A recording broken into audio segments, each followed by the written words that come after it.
Hello, this is Mike, and welcome to another episode of Urban Legends and Mythology. On this episode, we are discussing the life of one of America's most notorious outlaws. His name has become synonymous with the Old West. He has been described as everything from a vigilante outlaw fighting for a lost cause to a Robin Hood type figure to just a cold-blooded psychopathic criminal. However, at the end of the day, he does go down in history as America's most notorious bank and train robber. Yes, that's right, we are discussing the life of the legendary outlaw Jesse James. So any American knows the basic story of Jesse James. He was a leading member of the James Younger gang after the Civil War. Him, his older brother Frank, and the Youngers would roam the Midwest, robbing stagecoaches, robbing trains, and robbing banks. They would gain national fame for these robberies and become the target of the Pinkerton detectives. However, they would always elude the Pinkertons and would continue their crime spree for years to come, all while whipping up the support of ex-Confederate sympathizers. Eventually, on April 3rd of 1882, Jesse was in his home, and as he got up to dust a picture, he was shot in the back of the head by the infamous coward Robert Ford, who was out to collect the bounty on his head.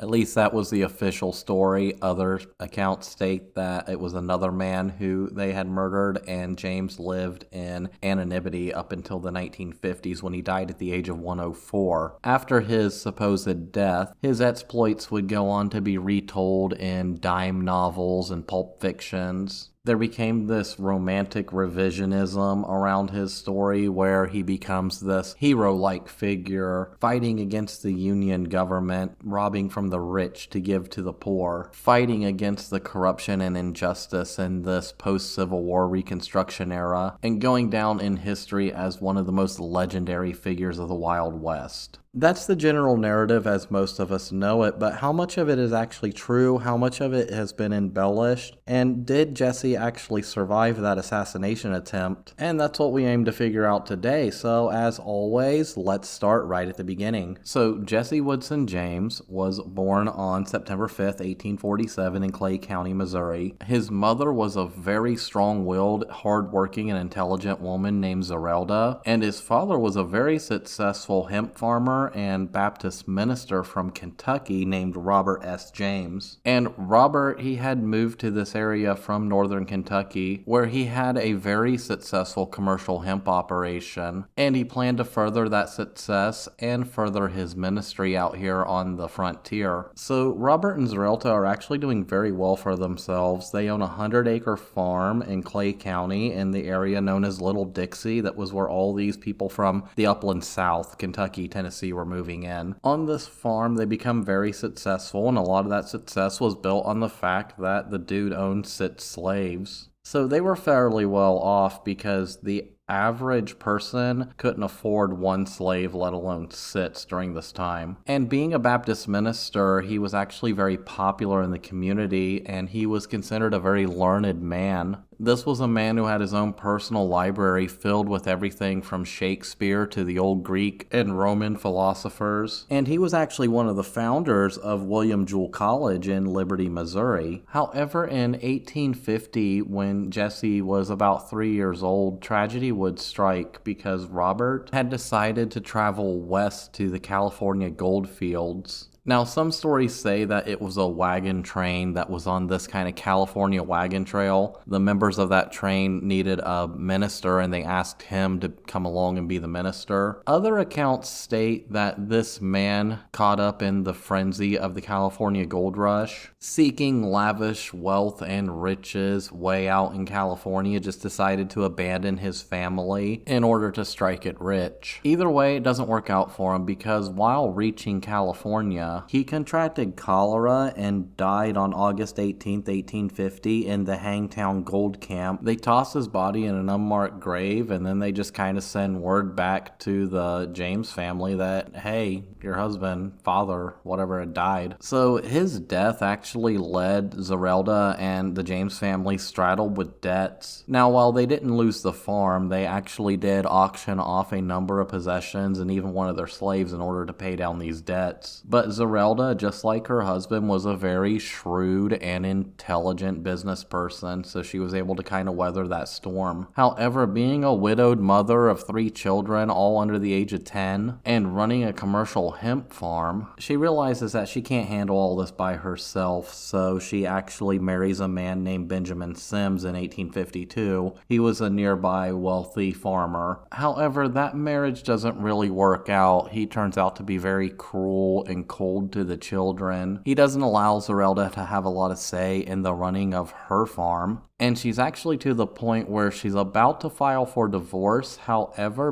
Benjamin dies in a horse riding accident just shortly after she begins petitioning for a divorce. So after this in 1855, Zerelda, she marries her third and final husband, Dr. Reuben Samuel. They go on to acquire more slaves. They have 4 more children. And they kind of switch everything over from commercial hemp to commercial tobacco cultivation. So this is all the context of where young Jesse is growing up. This is his home life. They're in Missouri in the 1850s, which is a border state. Now, while the Missouri legislature never actually secedes from the Union, it does have very strong pro-Confederate and pro-slavery sympathies, especially during the Civil War. For example, 75% of the population was actually from the South or these other border states, so they had these strong Southern kind of sympathies. And Clay County, this part of Little Dixie where the James family was living, it actually had more slaves per capita than any other county in Missouri at the time. So this was a very strong pro-Southern, pro-agrarian, pro-slavery kind of culture in this area. And this being the 1850s, that is the hot political topic. And in American politics at the time, you had several different factions. You had the abolitionists who just thought that slavery was abhorrent and we needed to abolish it nationally. You had what was essentially the agrarian South, the pro-slavers, who thought that slavery was just something that was here to stay and that each state should be able to decide whether or not it's going to be a slave state. It was a big part of the Kansas-Nebraska Act. And you had these other factions that were kind of somewhere in the middle. They thought that slavery should just be contained to the South. It shouldn't spread into the other states and categories, because eventually with advances in technology, it was just going to naturally die out anyway, so why let it spread? That was kind of Lincoln's whole idea on the thing, to be honest. Lincoln actually never set out to abolish slavery. In fact, Lincoln was one of these middle-of-the-road type guys who thought that it should just remain in the states that it's already in until they decide in their state legislatures to vote it out of favor, yet not to let it spread to the territories and out west. He thought, like a lot of our founding fathers thought at the time, that advances in technology, advances in our culture would eventually just eliminate the need for slavery. Unfortunately, while that sounds very noble, it couldn't be further from the truth, because advances in technology led to things like the cotton gin, which actually created a surge in the trade of slavery. And to be honest, that still kind of exists today. It's an economic race to the bottom. If you can get somebody who can do something cheaper and faster, you're naturally going to exploit that labor source until you get them down to slave wages, but I digress. Now, the Kansas-Nebraska Act is really what kicks all of this off. It kind of repeals the Missouri Compromise of 1820. Now, the Missouri Compromise basically outlawed slavery in any territory above 3630 north, like so the 36 parallel, with the exception of Missouri, which kind of peaks up above it a little bit. But the Kansas-Nebraska Act repealed that because it was based on this idea that the settlers of the territory should be able to determine whether or not they're going to become a slave state or a free state. And this kicks off what's known as Bleeding Kansas. So for context, Kansas and Nebraska, they were 2 new territories. And under this new rule, they were able to determine whether or not they would become eventually a slave state or a free state. So suddenly there's this kind of race between all these Southerners and Southern sympathizers from places like Missouri and all these abolitionists flocking into Kansas. And they're trying to influence that vote, that political vote, which will say whether or not this territory will be free or remain a slave territory. And out of this, violence erupts, like hardcore domestic terrorist type violence. Like people burning down their neighbors' homes and like shooting up towns and stuff. It is insane what's going on. It's like anarchy out here. And a lot of this is concentrated along this Kansas-Missouri border right near Clay County in this kind of Dixie area. So the James family, especially Jesse at this young age, he would have been a witness to all of this. And this would influence his political views for the rest of his life. And this really shows the escalation of what would come, because after years of bleeding Kansas and all this domestic terrorism and the raid on Harper's Ferry by John Brown, who tried to incite a slave rebellion and take on the federal government, and these militias forming and fighting back and forth, the people, the average citizens of this area, just see this as an attack on their way of life, an attack on their culture, and naturally it kind of pushes a lot of them towards that Confederate cause when that situation finally comes up in the 1860s. So the 1860s, Lincoln's president, the South succeeds, we're gripped into the Civil War. Missouri remains a Union allied state, but just barely. And Missouri actually sees some of the most brutal guerrilla warfare of the war. While we see a lot of conventional warfare going on across the East and the South, out here in Missouri, it's a little different. So obviously there are federal troops in Missouri, however, there are all these partisan guards and militias. The Missouri State Guard is actually allied with the Confederate South. And Frank James, Jesse James's older brother, actually serves 2 years with the Missouri State Guard, fighting on behalf of the Confederacy. And he's actually there when they besiege Lexington, Missouri. However, he falls ill, and while at home, he's actually arrested by Union forces. And in order to basically avoid going to jail for treason, they force them to sign an oath to the United States, which, he signs, but, it's like, yeah, I'm going to sign this stupid oath, but I have no allegiance to the Union. But even right here, I'm jumping a little bit ahead in the story, so let's go to Frank and Jesse James in their childhood during this time of bleeding Kansas. So even at this time during all this strife, just before the Civil War, nobody thought that Jesse and Frank James were going to end up joining these guerrilla raiders and the Missouri National Guard and fight in a civil war. They were actually on a more scholarly track in life because their father, that Baptist minister, he had obtained a doctorate. He had this library of literature from all around the world, Shakespeare, the orators of Greece, the musings of the great philosophers from throughout all time, blah, blah, blah. If you have a library in your house, you know what I'm talking about. You have this wealth of knowledge at your fingertips. And Frank was actually a very voracious and literate reader of these books that were left behind by his father. Everybody thought that Frank and Jesse were going to go on to an elite college and kind of follow in their father's footsteps of becoming like Baptist ministers or captains of industry or something. However, the politics of the time kind of crushed that for them. So while the Civil War does break out, Frank being around 18 and probably being a political radical, because what 18-year-old isn't a political radical, he decides he's going to join up with the Missouri Guard and he's going to fight these Yankee bastards. And Jesse, being several years younger, he kind of laments that he can't join the fight. So Frank, he goes off, he fights in the battle at Wilson's Creek in August of 1861. He's also at the siege of Lexington. And after his illness and his departure from the Missouri Guard, he actually joins a Confederate line guerrilla group known as Quantrell's Raiders. They were also known as Bushwhackers. So to give a little context as to what these bushwhackers or these guerrilla fighters are, they're essentially your home guard. These are your guys who aren't really affiliated with any conventional military units. They kind of just form their own units, and they're not really bound by those so-called laws of war. These guys are essentially doing the real dirty work of war that conventional soldiers can't do. So these guys are going out and they're executing prisoners.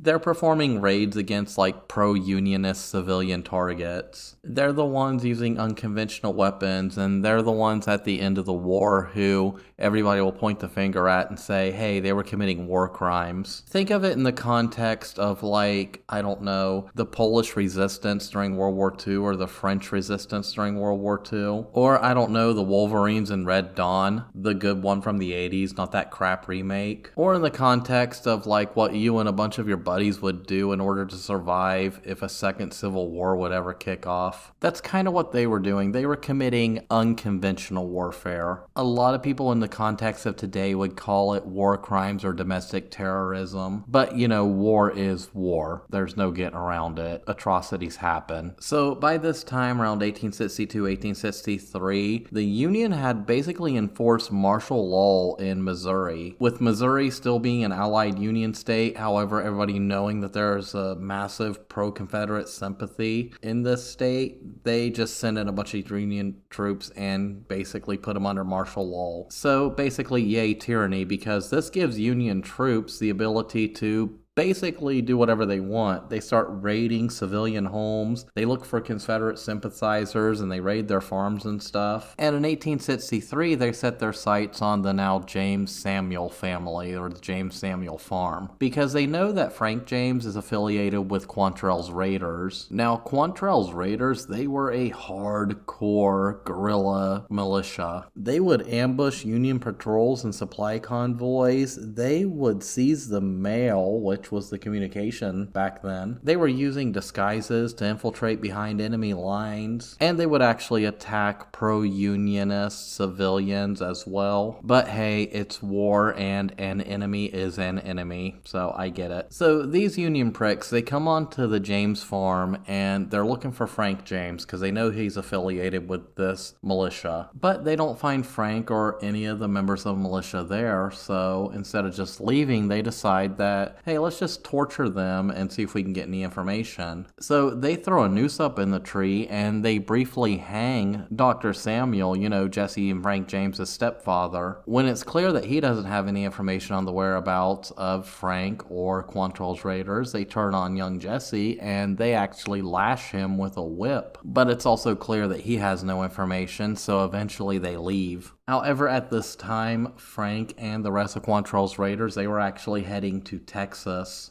They basically wintered in Texas between 1863 and 1864, and in the spring, he returned in a squad which was commanded by Fletch Taylor. And as him and his new leader Taylor arrived in Clay County, Jesse, now being 16, was kind of invited to join Quantrell's Raiders. And this would be Jesse's introduction to the war. However, they wouldn't spend long with this Taylor guy because in 1864, during the summertime, he actually lost his right arm to a shotgun blast and kind of just, I guess, retired. So they join another bushwhacker group led by the infamous Bloody Bill Anderson. And Jesse, he really gets his first taste of real guerrilla warfare when he participates in the Centralia Massacre. So the Centralia Massacre was part of the overarching Battle of Centralia. So basically at 9 a.m. on September 27, 1864, Old Bloody Bill, with about 80 guerrillas, including Frank and Jesse James, disguised themselves as Union soldiers and moved into Centralia to cut the North Missouri Railroad. Now, the guerrillas basically raided and looted the town,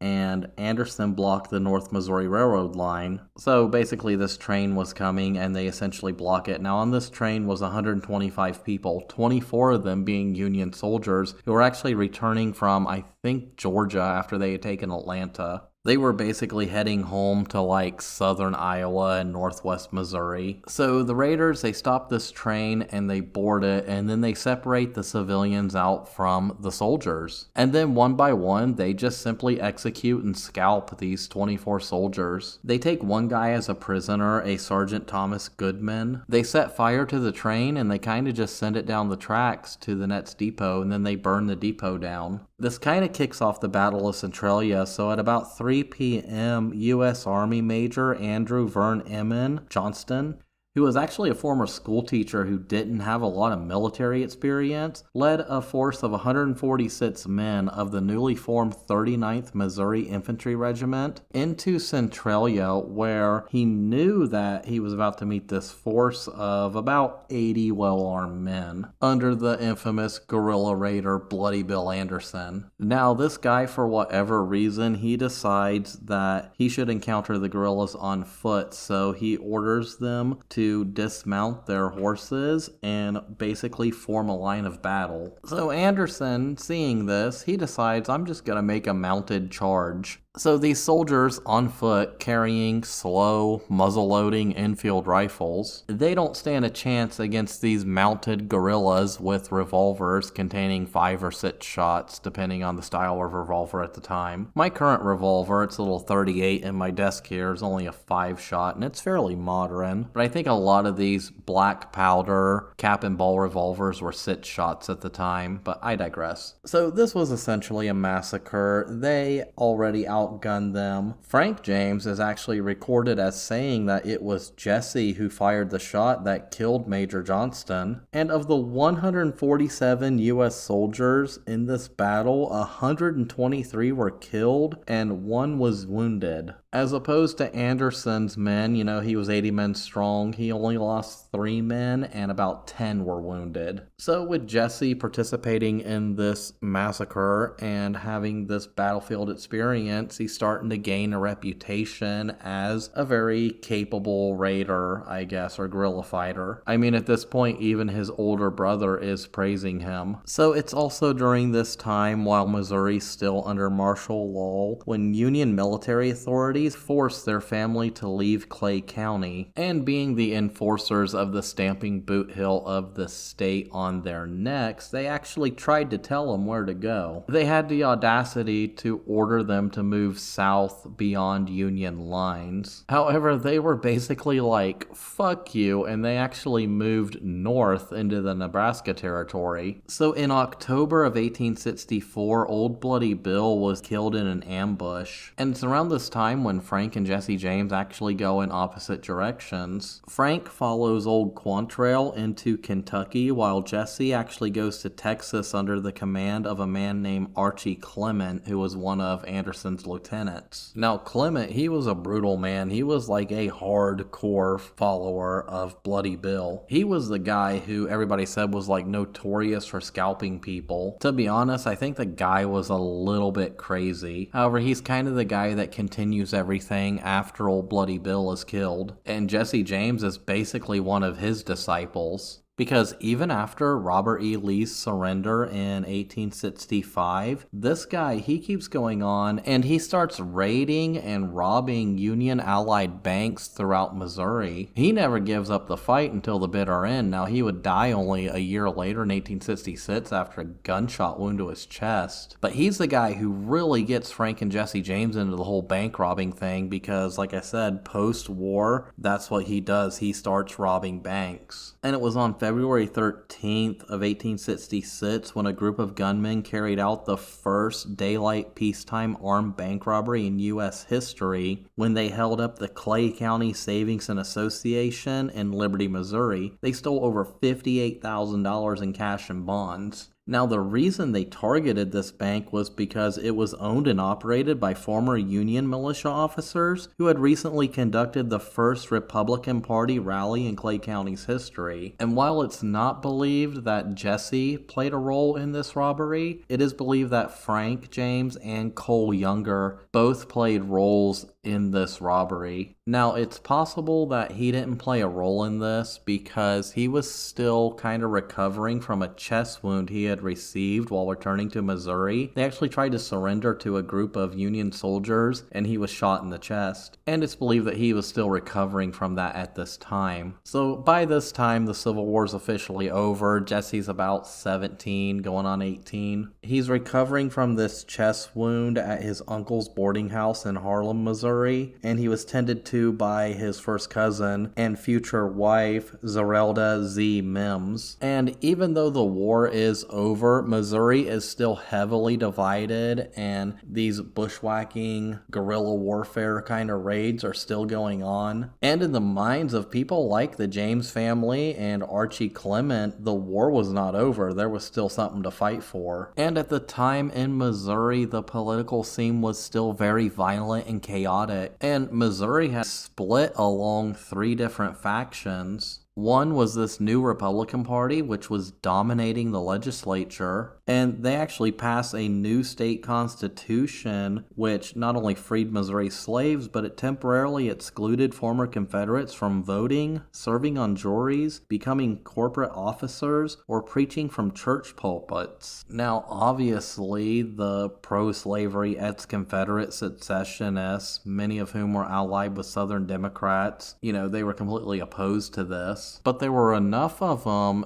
in and around Missouri that it still fueled this hope that their cause was not lost. Now, there was a third faction. It was kind of like a pro-unionist faction that aligned with the Democrats, but all they really did was stoke more chaos, so screw them, nobody cares. But there's this real deep-seated resentment amongst the general population, especially this pro-Confederate population, that will continue fueling the chaos which would come in the Reconstruction years. And these would be the years in which Jesse James would rise to infamy. So the first time we actually see any direct involvement with Jesse James in any of this criminal activity that's being perpetuated by this gang is on June 13th, 1866, when him and some other gang members, they kind of raided this jail in order to free 2 members of the infamous Quantrell's Raiders. And in doing so, it's said that they had murdered the jailer at this time. And when you put it in the context of what's going on, the gang didn't see this as a criminal activity. In their eyes, this was simply a mission in their ongoing war. Because at this time, even post-Civil War, this is a violent place where guerrilla raiders from both sides are still attacking each other. And the violence was getting so bad that the governor of the time, Thomas Fletcher, he ordered a company of militia into Johnson County in order to suppress guerrilla activity. And Archie Clement, the leader of this group of raiders, Bloody Bill Anderson's disciple, he continues his campaign all the way up until Election Day of 1866 when he occupies the town of Lexington, Missouri. And of course, that's when he's shot and killed by this militia that had come in at orders of the governor. However, that death doesn't even end things because this militia, this gang, would continue to regroup and gain men. And for the next 2 years, they would continue this campaign primarily through bank robbery. So they were mostly robbing small local banks where the employees were probably unionists or members of the Republican Party, basically pro-unionist targets. And that's how they would go on to justify these and future robberies. They were justifying them by saying that they were striking out against the tyrannical Republicans, the tyrannical unionists. They claimed they were fighting for that lost Southern cause, but I'll get more into that later. However, during this time between 1866 and about 1869, the gang is dwindling. People are being arrested, they're being lynched. Other members are leaving the gang for whatever reasons. And at the time, while James is still committing these terrorist acts and these bank robberies, he's still a nobody. Nobody's talking about him. Nobody knows who he is. He's not quite yet a local hero or an urban legend or a great outlaw. It's really not until years later when he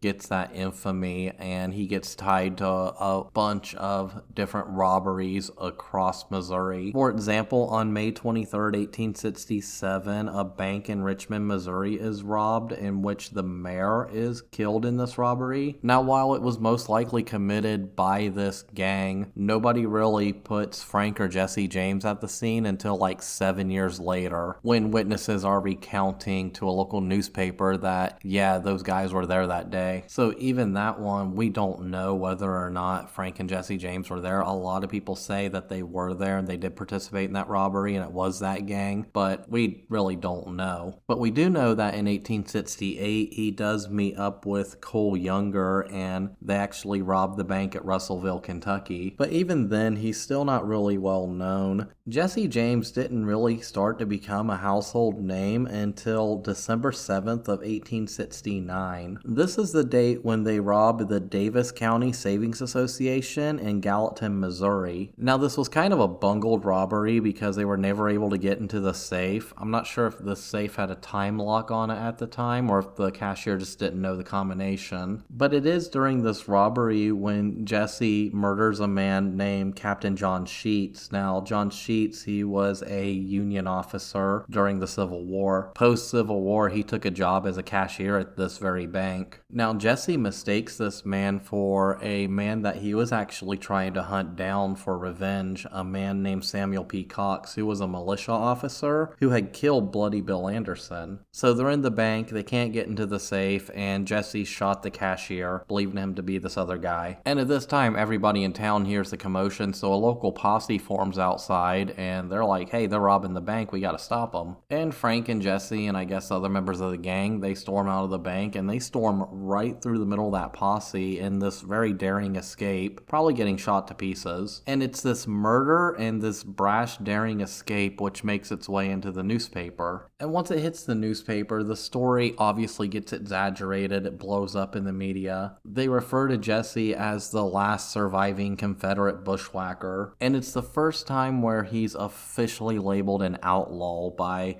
Missouri governor at the time, Thomas T. Crittenden. And at this point, the first bounty is put on his head for his capture. I think it was like $100. But his story gets played up in the newspapers, especially by a man named Newman Edwards, who was the editor and founder of the Kansas City Times. Now, he was a former cavalry officer who fought on the side of the Confederacy. He actually reached the rank of major and participated in numerous battles throughout the war. But even during this time, he was a pro-Confederate sympathizer. He was actually campaigning to return former secessionists to power in Missouri. And in his newspaper, he publishes letters that he receives from Jesse James asserting his innocence in that robbery. And subsequent letters, along with his editorials, would denounce these new radical Republicans coming in and changing everything. He plays Jesse up as a symbol of Confederate defiance against the federal Reconstruction policies, the last of these Confederate heroes fighting for the lost cause. And it's through these editorials, these newspaper articles, where he starts to become a local hero amongst Confederate sympathizers and former secessionists who are still, for whatever reason, holding out hope that they can rise again. So while John Newman Edwards is writing all these flattering articles about Jesse and his, neo-Confederate fanfic, the James brothers, along with the younger brothers and Clell Miller and some other former Confederates, they form what's known as the James Younger Gang. And this is where his notoriety really starts to take off. The gang carries out a string of robberies from Iowa to Texas and from Kansas to West Virginia. They rob banks, stagecoaches, fairs, and eventually they get into robbing trains. Now, I'm not going to go through every single robbery that they did. Every single robbery, including the ones that I've already mentioned, have enough source material to create an episode dedicated solely to that one robbery, so I'm not doing that here. But as they go on to commit these crimes and their name ends up in newspapers all over the country, and they start to gain notoriety with Jesse James being kind of the public face of the gang,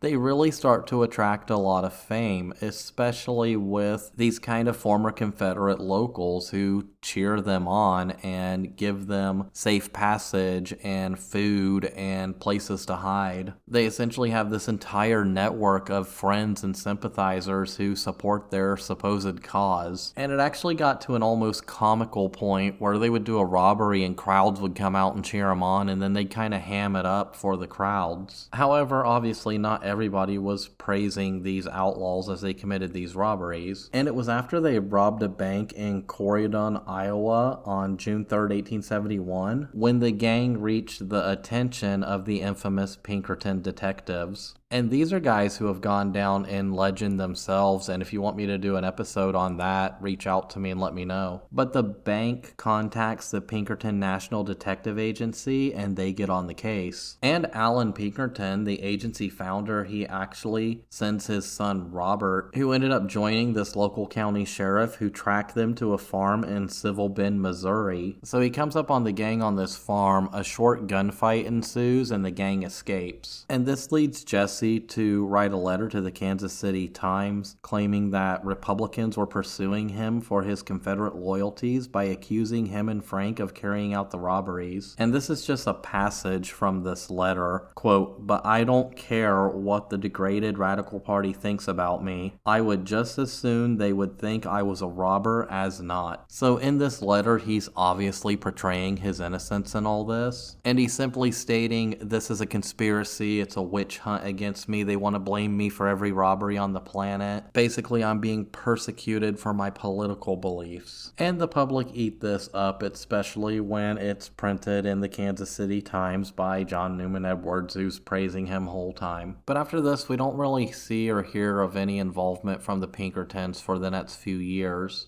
After this, on April 29, 1872, the gang robbed a bank in Columbia, Kentucky, and the cashier was actually shot in that attempt by one of the bank robbers because he refused to open the safe. Probably didn't have the combination, or it was probably a time lock safe. I don't know. And this is the thing, I keep saying time lock safe. Time locks were a fairly new technology at this time, and they were starting to show up in places like banks. Now, the point of a robbery is get in there, get out as fast as possible, get as much money as possible. But you can't do this if you have a time lock safe in your bank. Now, quickly for those asking, what the hell is a time lock safe? A time lock safe is basically a safe that has a timer on it, like a clock. And the general gist of it is that it can only be opened during certain hours of the day. And generally when you go to open it, you set off a sequence that takes a certain amount of time for that lock to engage, and then you can unlock the safe. Like for example, modern ones are fairly electronic, so on a modern one, you or a teller or a series of tellers or certain people in the bank have either a key or a key fob. You use that, you punch in your code, whatever your code is, and then that will engage this time sequence, and then a clock will count down depending on whatever it's set for, minutes, hours, whatever. And when that sequence counts down, you re-enter your key or your code or whatever, and then you can access the safe. On average, this process takes anywhere from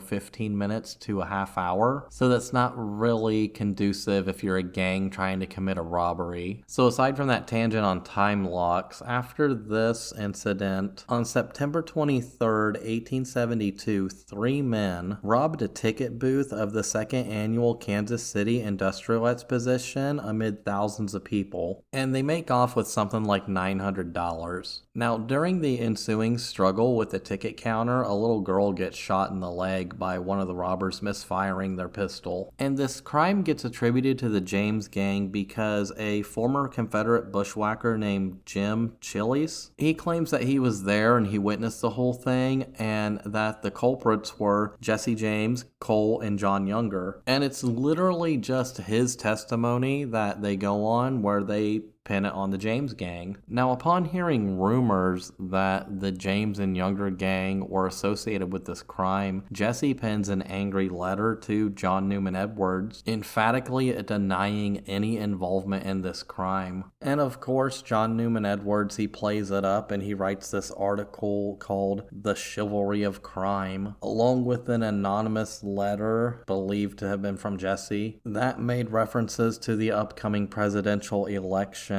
And in this letter, the author boasts, "Just let a party of men commit a bold robbery and the crime is hang them. But Grant and his party can steal millions and it is all right. They rob the poor and the rich, and we rob the rich and give to the poor." Now, after this article and this letter kind of hit the newspapers, Cole was furious. He didn't want to be associated with this robbery, and up until then, him and his brother weren't associated with this robbery. But inevitably, that letter and this article tie them to this robbery to this day. And it was after that article was penned and that quote about stealing from the rich and giving to the poor where Edwards has kind of given him this mythical Robin Hood-like status that would go on to this day. However, despite that kind of Robin Hood idea that these were men that were robbing from the rich to give to the poor, there's not a shred of historical evidence that they ever shared any of their ill-gotten gains with anyone outside of their own gang or their immediate group of family and supporters. That famous story where the James gang gives some money to this little old lady that takes them in so she can pay off the bankers who are after her property, and then after she pays them off, they follow that banker and rob him. That's a story that never happened. I believe that story dates back to the 1950s. In no way were these guys Robin Hood type figures, but if you are interested in Robin Hood type figures, I'm actually planning to do a episode on Robin Hood himself sometime in the future, so keep an eye out for that one. So after this whole incident where they're blamed for robbing this ticket counter at this fair or whatever, they commit a robbery on the St. Genevieve Savings Association in St. Genevieve, Missouri, and even in 1873, 8 years after the war has concluded, they're still pushing this kind of neo-Confederate narrative because during this robbery, they are making their escape. They are shouting "Hurrah for Heidelbrand" while they fire their guns into the air.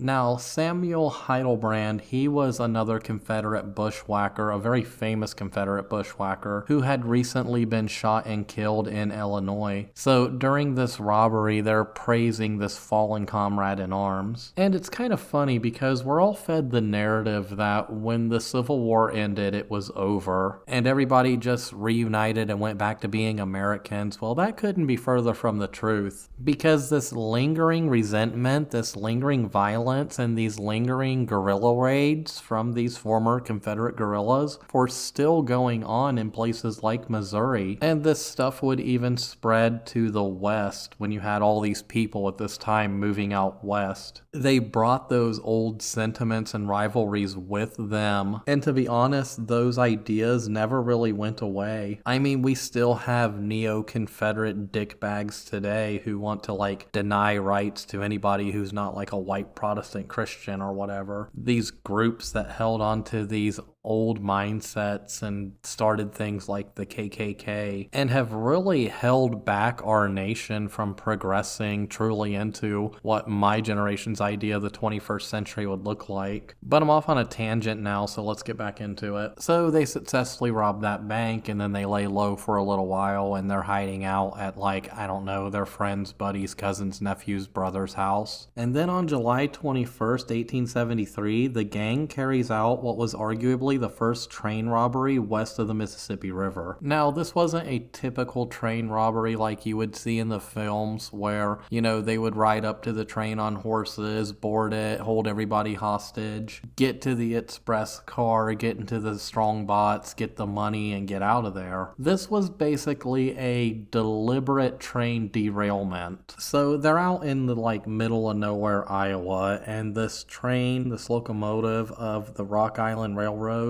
was coming through, and they knew it was carrying a shipment of money because all these trains carried shipments of money. And essentially, this is really easy. They know the train is coming, so several hours before, they pick some spot that, nobody's going to go to. It's out in the middle of nowhere. They either damage the tracks or they remove some rails or something. The train, which is an 1860s, 1870s steam locomotive, which is essentially a bomb on wheels, hits this portion of track, derails. The conductor, he dies instantly. I'm certain anybody else who was on that train was probably severely fucked up from this crash. The gang's just kind of hanging out nearby. They wait for all the chaos to kind of wind down, and then they just target the express safe in the baggage car. And the baggage car is usually a few cars back, kind of behind the passenger cars, so it probably wasn't really affected during this derailment. So from this robbery, they took $2,337. So there you go. Now they're infamous train robbers. And in November of the same year, 1873, John Newman Edwards, once again, he publishes a lengthy glorification of the James Younger gang. This is basically just a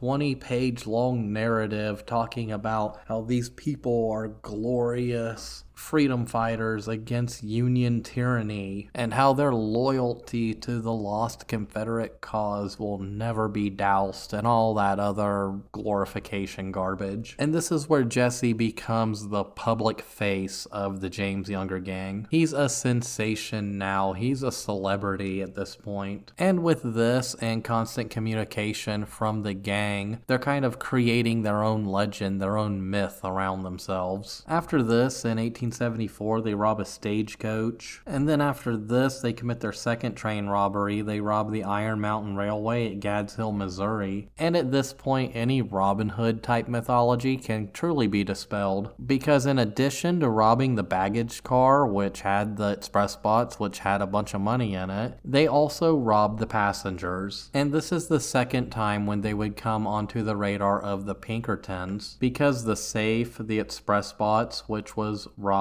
on this train, was owned by the Adams Express Company, and they decided to contact and hire the Pinkertons. So the Pinkertons send out an agent by the name of Joseph Witcher. And Joseph, obviously being this out-of-town detective who's coming into this area where everybody is supporting this gang and their activities, is just going around and he's just asking questions about the gang and their activities. And naturally, the people are like, fuck you, I didn't see anything. Get out of town before we throw you out of town. Which is the correct thing to say to any kind of detective or fed. Because never forget, snitches get stitches and wind up in ditches. And that's exactly what happened to this man. After not checking in for several days, he was found dead in a ditch alongside the road with 4 gunshot wounds, and a note attached to him which says, "This is what happens to detectives," or something along those lines. After this, 2 more detectives were sent in, essentially to track down the Youngers. So these 2 guys were Pinkerton detectives named John Boyle and Louis Lull, and they were accompanied by Deputy Sheriff Edwin Daniels to track the Youngers by posing as cattle buyers. So on March 17th, 1874, this trio, the 2 detectives and the sheriff, were walking down this rural stretch of road near Monegal Springs in Missouri. And that's when John and Jim Younger, knowing that these guys were coming, they just jump out and ambush them. Now, Sheriff Daniels, he was shot and killed instantly in like the first shot. Remember, these are ex-guerrilla soldiers. They know how to shoot.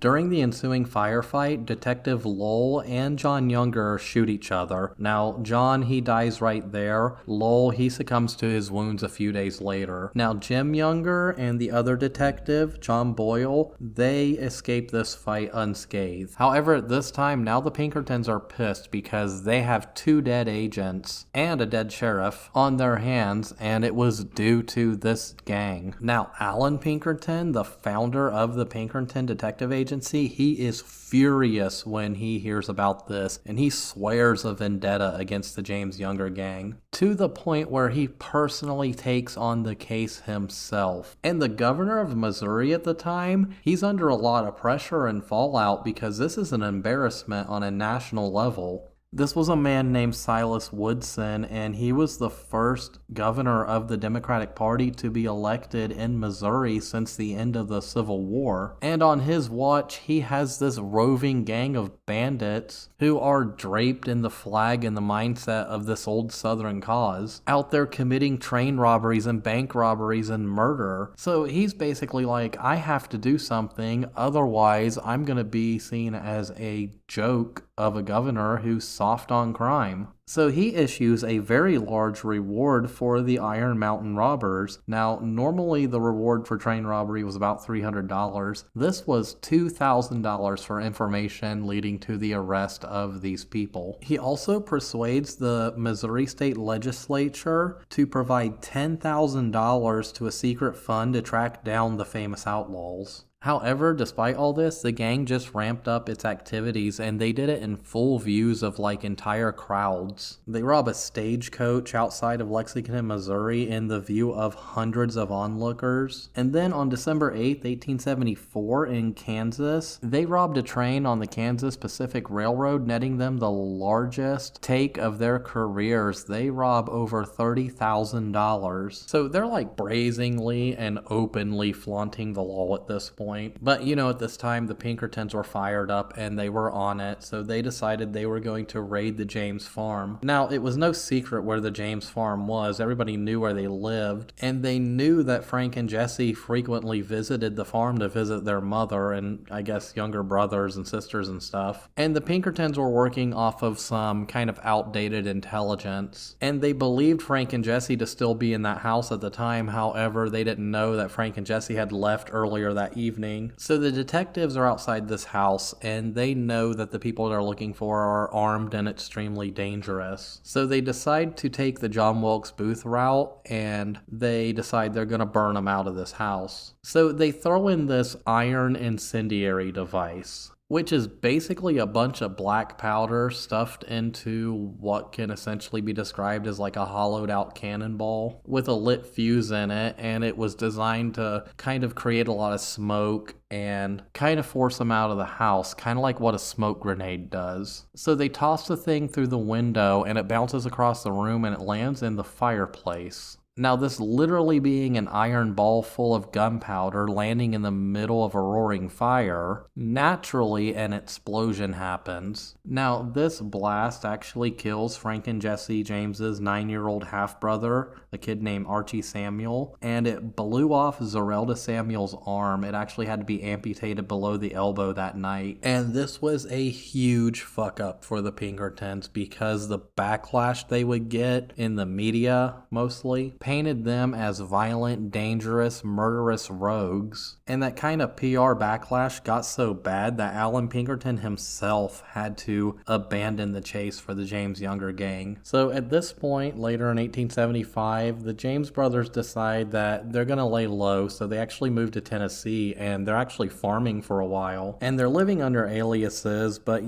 Jesse James, being like the glorious media hound that he was, he starts writing to the local newspapers, and he's asserting his place as a Confederate hero and a martyr to the radical Republican vindictiveness. He's saying, "This is my side of the story. I never stopped fighting for this cause. Yet my infamy has me blamed for every train robbery and bank robbery from here to Texas. And I'm the target of a tyrannical government who tried to murder my own mother and murdered my own half-brother." But apparently they don't stay in Tennessee for very long, because on July 7th, 1876, they robbed the Missouri Pacific Railroad at Rocky Cut near Otterville, Missouri. But then after this, it all comes crashing down for the James Younger gang, because they decide to rob the First National Bank of Northfield in Northfield, Minnesota. And this is a completely bungled robbery. Now, they allegedly chose this bank because it had ties to 2 Union generals and a bunch of radical Republican candidates, one of which who strongly identified with civil rights for freedmen. And this wasn't like a very wealthy bank or a very big bank. It was just one of these rural frontier banks. It probably had $50,000, $60,000 in it at most. And this is way up in Minnesota, so they're pretty far from their home territory, so naturally they start doing some scouting. So in the ensuing days before the robbery, they go to some nearby towns and they purchase some very expensive, most likely fast horses, and they start kind of scouting the terrain around Northfield. So far so good. That's good recon. Any guerrilla fighter would do this naturally. So on the morning of September 7th, 1876, they meet just south of Northfield along the Cannon River, and around noon it said that members of the gang were in a local restaurant dining on fried eggs, and witnesses would go on to say that they smelled heavily of alcohol at the time. So they decide they're going to rob the bank at 2 p.m. So 3 of the outlaws, Bob Younger, Frank James, and Charlie Pitts, they cross the bridge by the Ames Mill and they enter the bank. The other 5, including Jesse, they stand guard outside the bank. 2 of them were standing on either side of the bank's front door, and the other 3, they were over in Mill Square. They were kind of guarding the escape route. But the people of Northfield, they weren't dumb. They very quickly became aware of what was happening. And according to some reports, a citizen named J.S. Allen shouted to the townspeople,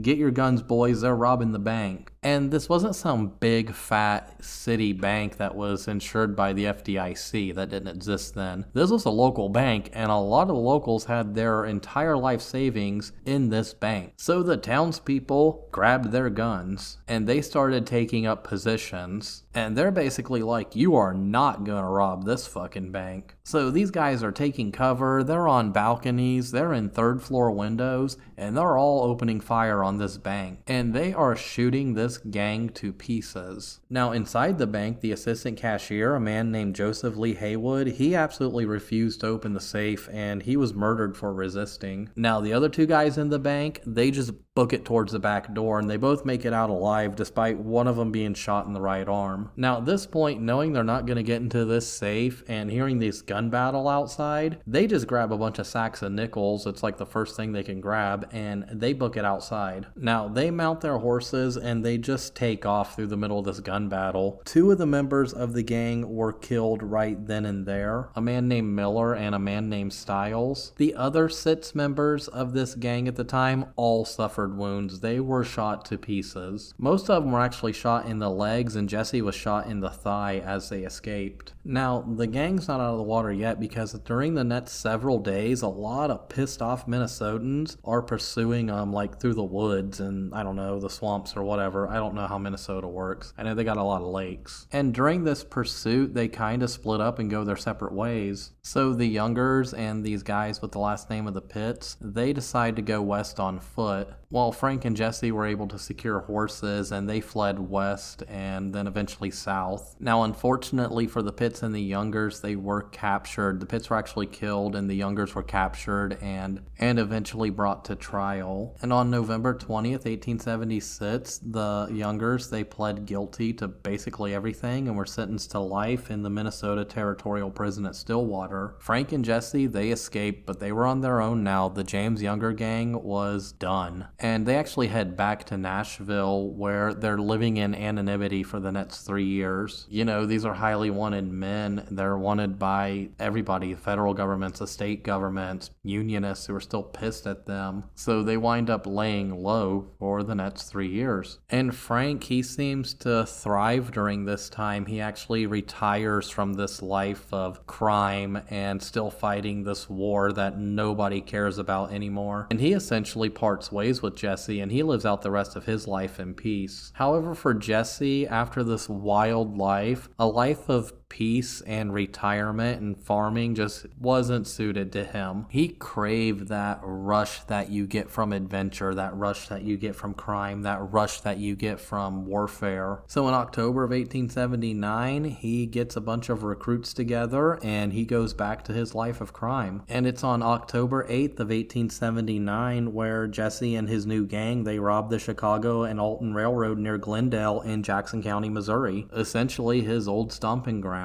However, his new gang was just a mere shadow of the people that he had been with before. By this time, it was no longer the ex-Confederate bushwhackers fighting for this Southern cause or whatever. Those people were retiring, dying off. These new guys, they weren't fighting for that old Southern cause. They would have been too young to even been with these raiders and bushwhackers. They were essentially just bloodthirsty criminals and outlaws looking to score the next payday. That sense of camaraderie, that sense of loyalty that you see amongst like former military units, it's no longer there. It's essentially every man for himself, and these guys were drunks and screw ups, and at this point it was tough to know if these guys would even have your back. So in 1880 they start out by robbing stagecoaches, and then they rob a store in Kentucky, and then they rob a federal paymaster, and then eventually they get back into robbing trains. On July 15th, 1881, they robbed the Rock Island Railroad near Winston, Missouri of $900. During this robbery, they killed the conductor, a man named William Westfall, and a passenger, a man named John McCullough.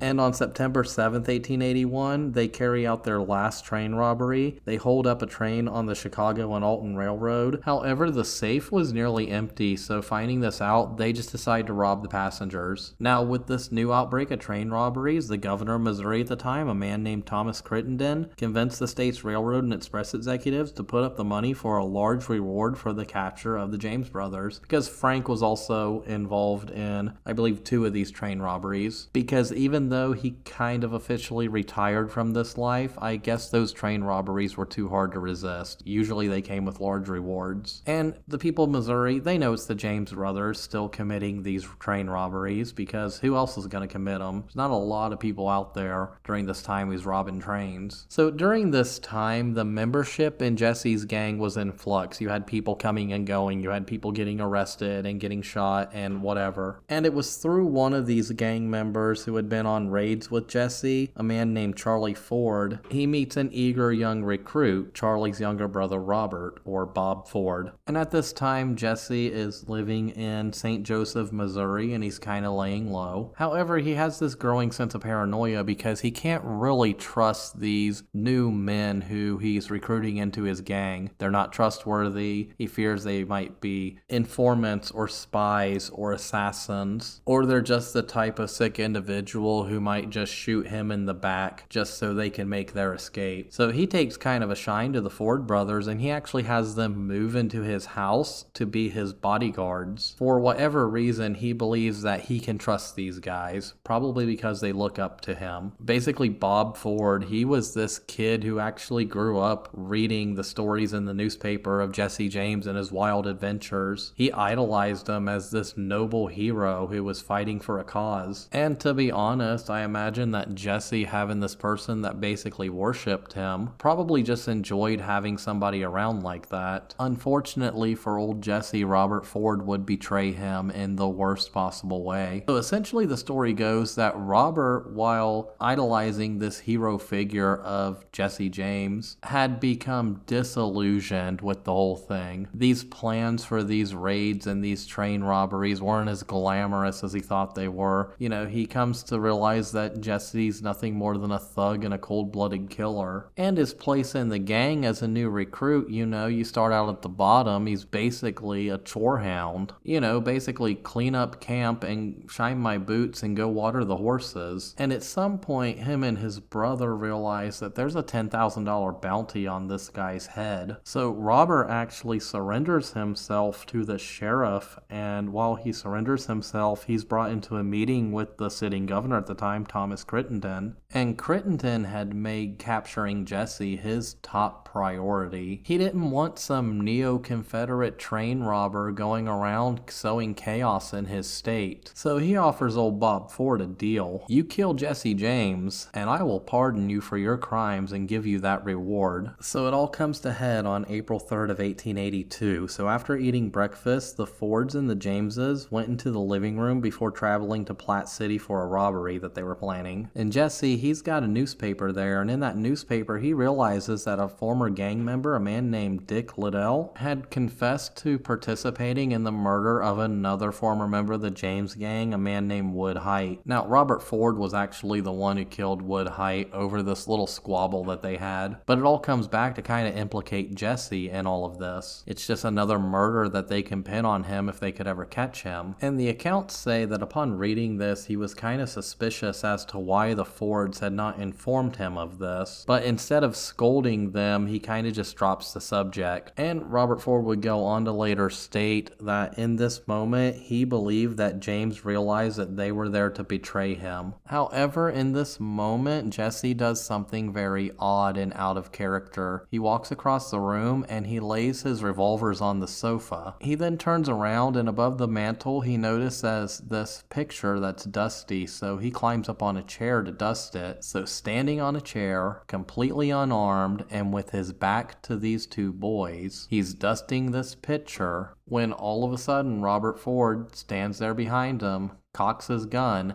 and bam!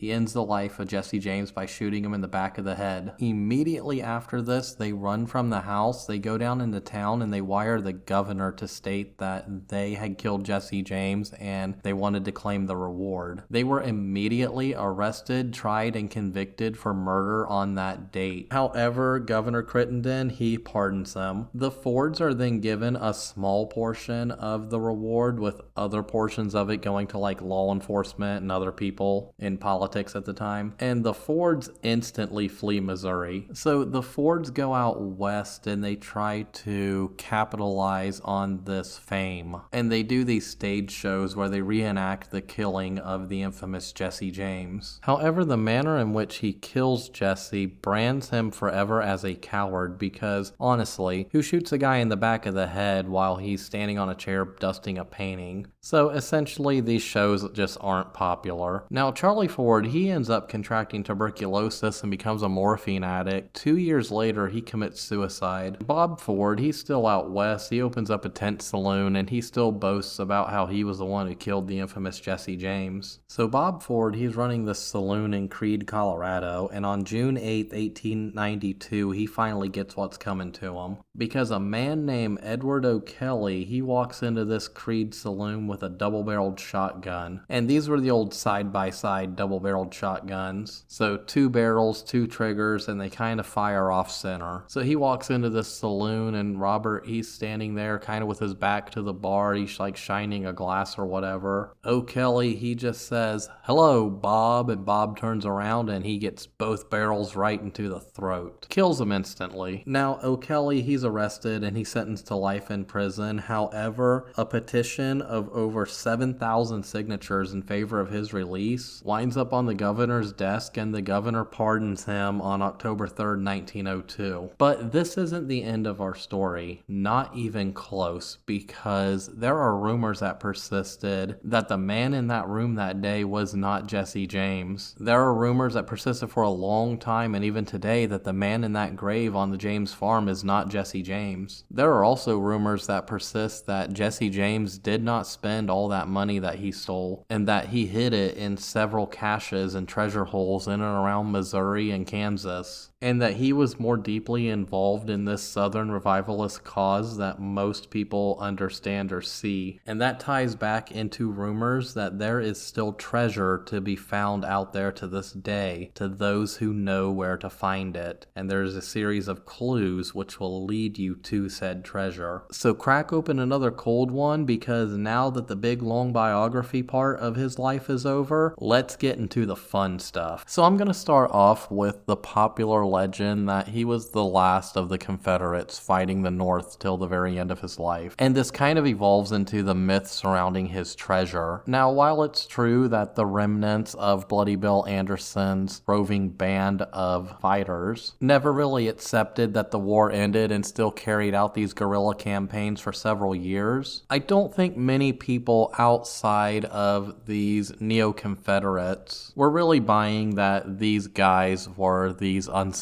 heroes who were still fighting for this glorious cause. Most people, including James, were simply aware of the fact that this was just a crime spree, or a series of crime sprees. Now, while they do target several banks and train lines and stagecoach lines which have these connections to the radical Republicans, they're not stealing this money and this gold and then handing it over to the neo-Confederates. No, they're enriching themselves with it. There's a long-standing conspiracy that James and other members of the gang were part of what was known as the Knights of the Golden Circle. And this was a group of mostly copperheads, so they were people from places like Ohio and northern Kentucky that supported the Confederacy, and other, I guess at the time, Confederate politicians who were seeking out to build this slave-holding empire using the newly formed Confederate States of America as kind of its northern part. They then believed that they were going to conquer through Mexico and Central America into northern Brazil, because Brazil at the time still had slavery, and then conquer across the Caribbean and create this huge slaveholding empire. It would all be centered around Cuba, with Havana being the capital. Now, to be honest, during the war, this was kind of a pipe dream, because it's like, really, you're gonna get your succession and then conquer Mexico and then island hop across the Caribbean and then, I don't know, conquer Brazil as well. Now, in reality, the Knights of the Golden Circle kind of fizzled out at the end of the war, but there's this conspiracy that states that its members just simply went underground, and that the James Gang were members of this underground, and the whole purpose of these robberies and carrying on this guerrilla warfare and whipping up the support of the former Confederates would all go towards creating and funding a new army and a new government, which would one day rise again and gain its independence from the tyrannical Union. Now, obviously, I'm simplifying a lot here. If you really want to dive into it, there's a great article about them on Wikipedia. There are hundreds of thousands of articles about them online. But this is the general gist of the legend that kind of surrounds it. It's thought that Jesse James was a local kind of leader when it came to certain chapters of this Knights of the Golden Circle, and that him and his gang were stashing money and gold away in all these places from Ohio to Texas to Kansas to Tennessee. And this treasure is still out there just waiting for somebody to stumble across it today, and it has inspired many treasure hunters to go out to these places where they believe Jesse James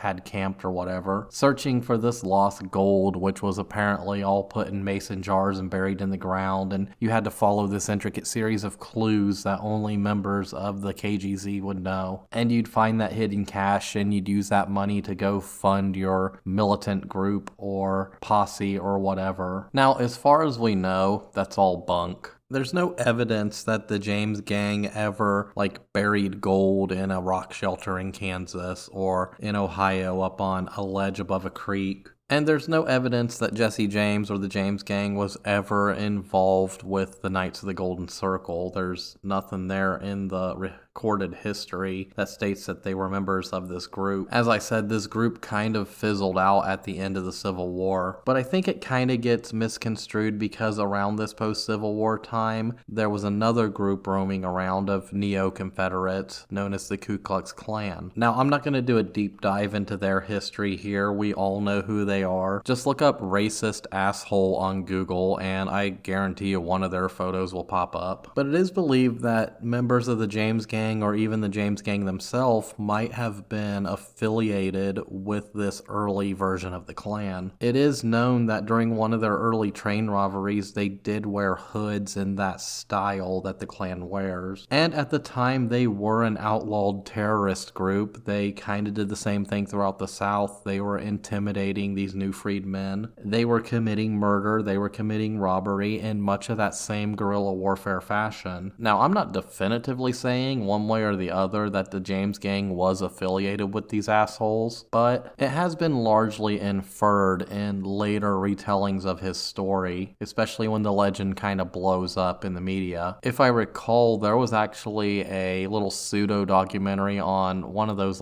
History or Discovery channels or whatever that heavily implied this. However, there is no documented evidence, so we just don't know. And to be honest, we don't truly know what happened to all that money that the James Gang stole over the years. But to be honest, when you have a gang of sometimes up to 8 to 10 people, and then you have all these loyalist supporters who are going around and hiding you in their houses and lying to the cops for you, that money's going to get spread out through that local kind of group, the families, the friends, that bartender down the street who says Jesse James, never heard of him. You're naturally going to slip that guy a couple of bucks every once in a while to maintain that story. And to be honest, this roving gang of outlaws, they never really stole enough money to really support growing an army of neo-Confederates. Hell, a lot of them barely stole enough money to support themselves and their families. So me personally, I highly doubt there's some Jesse James gold hidden out there in a mason jar in some rock shelter out out in like Kansas or something. If anything, him and the rest of the gang probably spent their money just as fast as they obtained it. However, that doesn't discount the fact that there is treasure out there from this time period affiliated with the Confederacy. It's essentially the lost Confederate treasury. It was literally like this trainload of gold that disappeared at the end of the Civil War, and nobody to this day knows what happened to it. And if you want to hear an episode about that, let me know, because that is a really epic tale. And there are still people to this very day searching for that treasure as well. And while I love a good story about lost or hidden treasure, the treasure stories affiliated with the James gang could really easily be debunked when you just look at how many people were in his groups and how much money they stole. It's just simply not enough to be hoarding a bunch of gold in mason jars out there on the frontier. And even if he did bury gold out there in some cache in order to fund some new army, neither himself nor any other person in his gang ever mentioned it in any of their writings or subsequent interviews. To be honest, I think the legends around this buried treasure really come up around the 1950s, when there's somewhat of a renewed interest in James's life. And this renewed interest comes from a mixture of historians who are studying this time in American history, cowboy culture in the media who are retelling the tales of these cowboys who are now long dead or dying off, and the stories from a man named J. Frank Dalton who actually died in 1951. He is without a doubt the most famous person to come out claiming to be Jesse James, and towards the end of his life he made these very bold claims that he was in fact Jesse James and that he was not murdered by Robert Ford in 1882, but however was involved in a conspiracy to disappear and have someone die in his place. And this gives rise to the biggest myth around Jesse James. Did he fake his death and go on to spend the rest of his life out west under a different name? And to answer this question, we really have to look at the circumstances of what happened on that day and what happened around the time of Jesse James's death. So let's go back to that day, April 3rd, 1882. So around this time, Jesse has a lot on his mind. Money is tight. He has a wife and 2 kids. Many members of his gang, these new ruffians, were being killed and arrested every day. There were little tiffs and infighting between members of his gang. For example, Robert Ford kills Dick Little.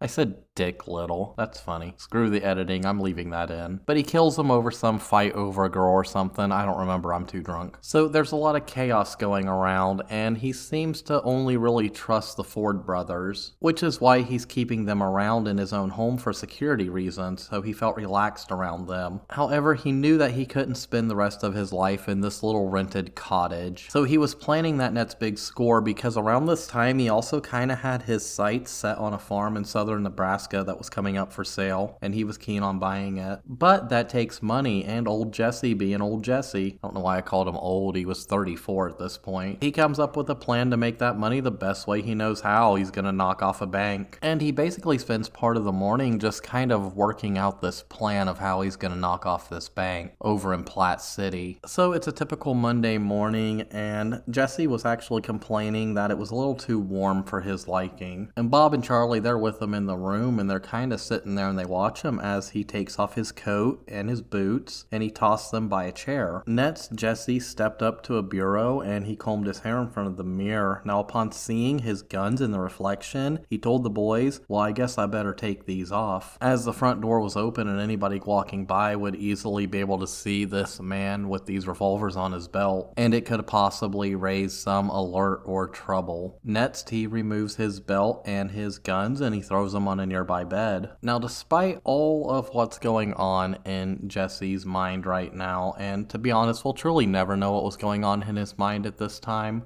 it was believed that after finding out about this whole Dick Little thing in the newspaper, that he had pegged the Ford brothers as being sent there to off him. He had money issues, he's living under an assumed name, he's got all this drama going on in his life, and he's naturally paranoid. I would be too if I were in that position. But he still decides to disarm himself. And not only does he disarm himself, he then focuses on something very inconsequential. jail, he becomes fixated on this portrait hanging on the east wall of the room. Now, this picture was actually a framed cabinet-sized portrait of his wife's niece, Nanny Mims. So Jesse notices this portrait is dusty, and he remarks it looks like Miss Mims needs some dusting. Now, this is a portrait that's kind of high up on the wall. It's actually above his head. And while he grabs the feather duster, he kind of knocks it askew, because, it's above his head and it's kind of finicky. So being kind of frustrated at this, he grabs a chair, drags it over, and he starts dusting it and puts it back into place. So as Jesse was sliding the frame's wire hanger to the center, he heard the shuffling of feet and a slight creaking of wood on the floor behind him. And I think at this moment, he knew what was going to happen next, because the next sound is the clicking of that metallic hammer on that nickel-plated .45 that Jesse had actually gifted Bob Ford.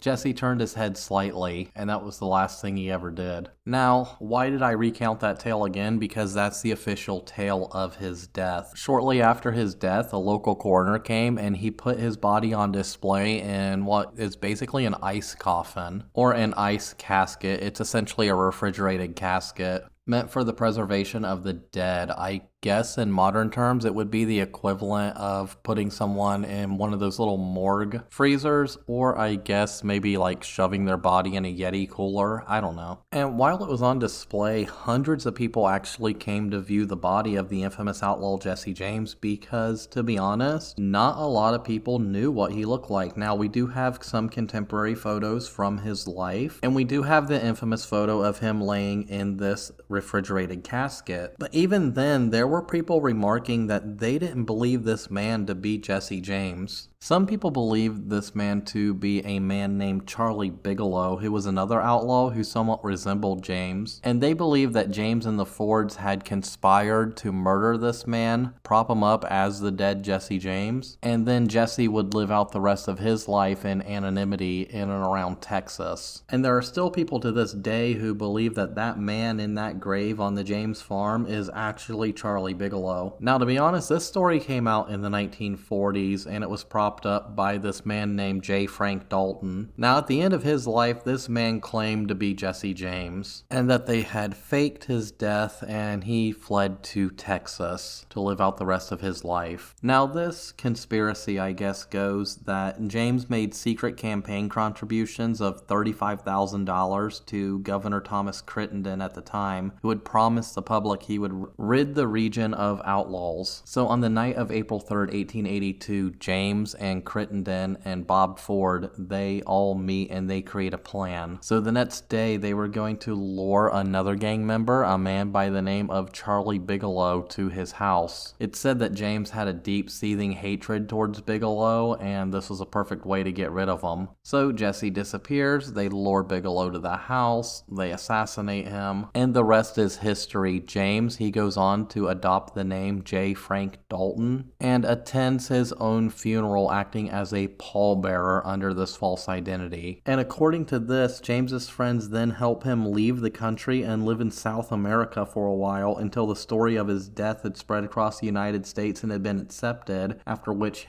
he would return. He then returns to the Southwest, and using a series of aliases, he roams the Southwest on a series of adventures, doing anything and everything. Said that he served as a marshal in the Indian Territory, which is now Oklahoma. And they said that he also did time as a Texas Ranger. He then goes on to live under this name of J. Frank Dalton until 1951, where he dies at like 102 years old, only revealing his identity after his 100th birthday. Now, that's a cool story. It has everything. It has the hero riding off into the sunset, going on adventures and living under false identities, and even the old trope from Huck Finn of attending your own funeral, with even some elements of the adventures of Butch Cassidy and the Sundance Kid thrown in there. It's a wild, entertaining story, but none of it's true. None of it was ever verified whatsoever. This story comes from a woman named Ola Everhard, who claimed to be the third third cousin of Jesse James, aka J. Frank Dalton. And J. Frank Dalton, he was known to be an imposter and a charlatan. He starts out this, notorious career of impersonating a man named John Franklin Dalton, who was a real deputy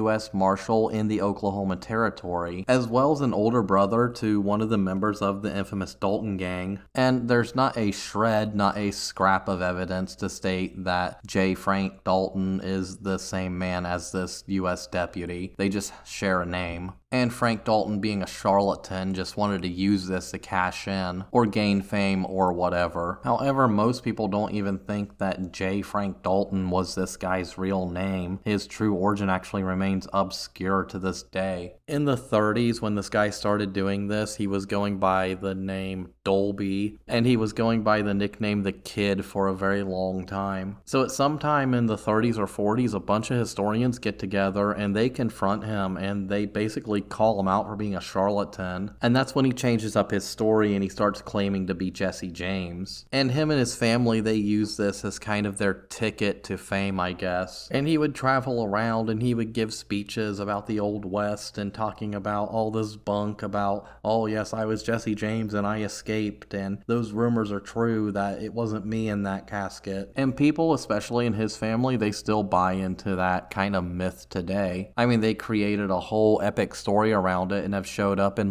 pseudo documentaries and actually profited off the whole thing. And it got to the point where the man's actual tombstone reads CSA, Confederate States of America, Jesse Woodson James, September 5th, 1847, August 15th, 1951, supposedly killed in 1882. That's actually etched on his headstone. Now, personally, I think these people are charlatans who cashed in on it, but they did add to the James mythology, so I can't really fault them too much for that. They turned Jesse James into something even more awesome. The outlaw who got away. But the simple fact that Woodson didn't have these chest wounds from gunshots that Jesse had, or these leg wounds from gunshots that Jesse had, or James's missing tip of one of his fingers, or the fact that they don't even share DNA, has to lead us to the conclusion that this guy is not who he says he is. But the autopsy that was done immediately after James's death, and the exhumation of the man buried at the James farm, proved definitively that this man couldn't be anybody else other than Jesse James, because the DNA matched, and everything in the autopsy report pretty much matched the physical descriptions we knew about Jesse. And here's just some stuff from the autopsy report that proves it's Jesse. So the cause of death was a gunshot wound to the back of the head, and the projectile never actually exited the skull. The doctors discovered it under the cranium behind the left ear. It was flattened out and tiny splinters of bone were embedded in the lead. There was also a large cut above Jesse's left eye. Now, a lot of people thought that that was an exit wound. However, in fact, it was received when he had fallen onto the chair after being,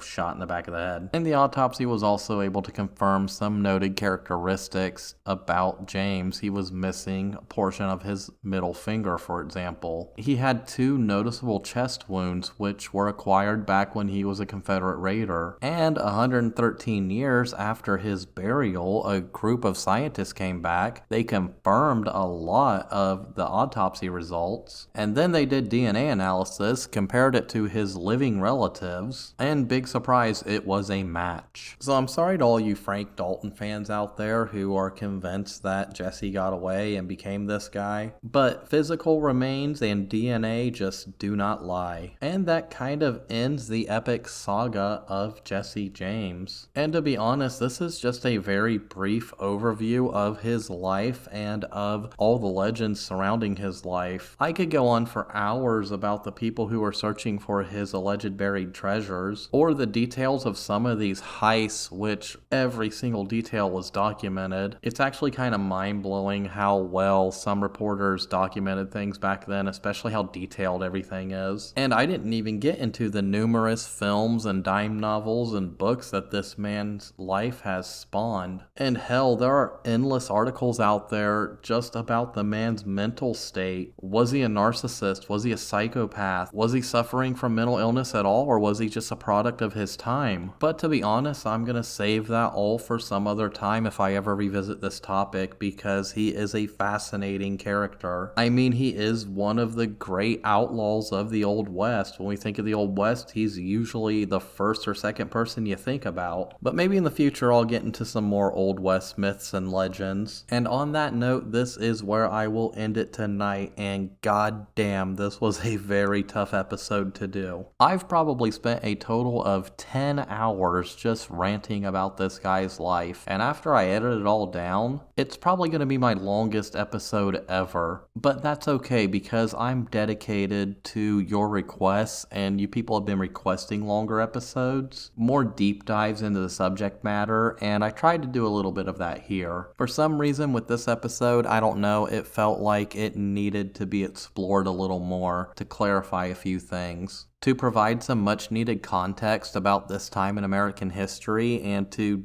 debunk some misconceptions about this time period and the people of this time period. So I hope you enjoyed it. I have a ton of editing to do. To be honest, I've come pretty fucking far from a guy who didn't edit any of his episodes to now dedicating tons of time to it. However, I still like it to have that raw sound, so I don't really go very hardcore with it. But I don't know, tell me what you think. Give me that feedback. You know I love that feedback. As always, check out the socials, the Facebook, the Instagram, the threads. Still doing those low effort memes. I don't know, I think people like them. I like doing them, so I'm gonna keep doing them. Spread the word, tell your friends about this podcast you're listening to. And you rock stars out there who are supporting it monetarily, keep it up.